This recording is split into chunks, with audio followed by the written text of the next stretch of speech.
Hello, good morning. और आप लोग सब कैसे हैं? उम्मीद करते हैं कि आप लोग सब अच्छे होंगे। तो मैं अकेले ही गुड मॉर्निंग कर रही हूँ, है ना। मैं अकेले ही आप सबों का गुड मॉर्निंग कर रही हूँ। साहब अभी कुछ कुछ काम कर रहे हैं, तो चलिए आप लोगों को मैं ये कोई ब्लॉग नहीं बना रही हूँ, ठीक है।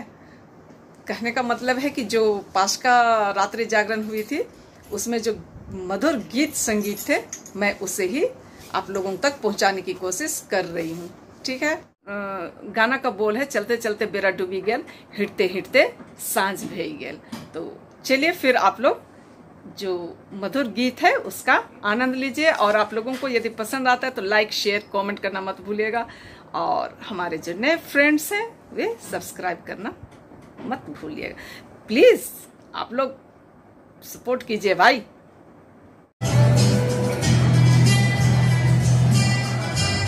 हाँ, ये गाना गाइए।